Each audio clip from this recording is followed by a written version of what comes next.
Good morning. Nana sa takaron no sa ato ang sharing, inspirational sharing. Kinahanglan juga ma-inspire mi go kay nindot kini ko share sa mga karon. So uban na to karon si Kuano, si Lexi ug si Bruce. Hi Bruce, hi Lexi. So to silang uban. Migo, ang topic karon is nasa mag-5-5.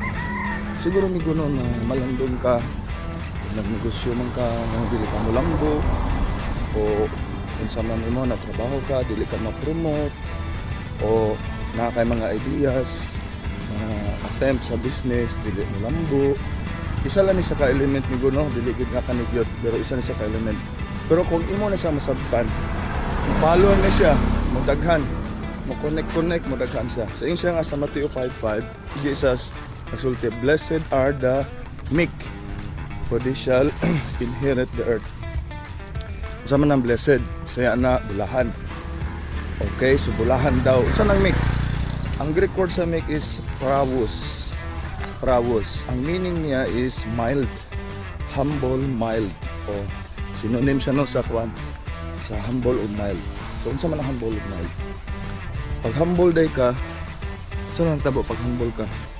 You will attract people. Kung humble ka, teachable ka, approachable ka.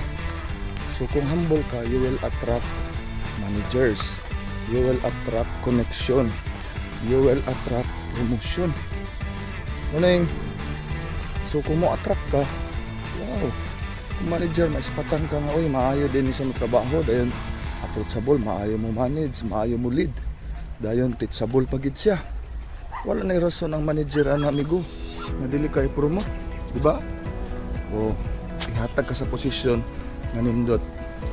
Next is they will inherit the earth. Saan man ang earth? Specifically no sa wealth. O sana sa earth, elements sa earth like gold, silver. So kwarta daw, physical nga properties. Tingala siguro tanong nga na ay mga Christian nga dili mo lambo kay ano.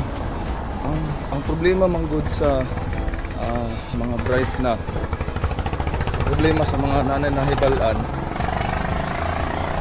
dili na sila teachable, dili na sila magpatudlo, feeling bright sila, feeling superior sila. So mo na kana nga feeling kana mo makahinder sa imong amigo. Pero kung sagdaghang kag nahibalan, ilom lang ka, teachable ka, approachable ka, kung na-instruct sa imong pastor, musunod ka. Kung na-instruct sa imong boss, musunod ka. Plus mo lambo pagid ka. Imo pag yung mo follow man ang go extra mile. Ang gipabuhat sa imo ha, mi go extra mile pa ka. 1 mile ay pabuhat sa imo ha. Pero imong gitrabaho 2 miles. Nana sana. So is another element po na. Pero ang focus na to karon is kuan, being mild. Oops. Being humble o being kanang meek.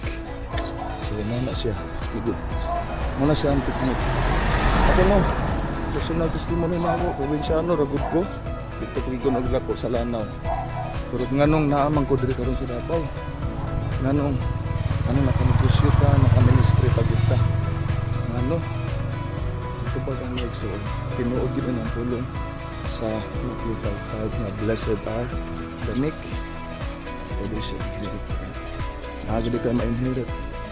Hindi lang ma-inherit sa parents, no? Ma-inherit na to ang treasure. Samahan na sa langit. So buhi ang pulong ng gusulti. Bulahan ka. Bulahan. Ang magpatudlo. Kay daghan sila, mo-attract sila. Mo-magnet sila og people. Mo-magnet sila og wealth. Magnet sila o treasure. So dili dito ang treasure imong hantingon migo, kundi ang treasure na mo attract sa imo. Wow, kilo ikid yan po yung buhi dito siya. Okay, puta dagan.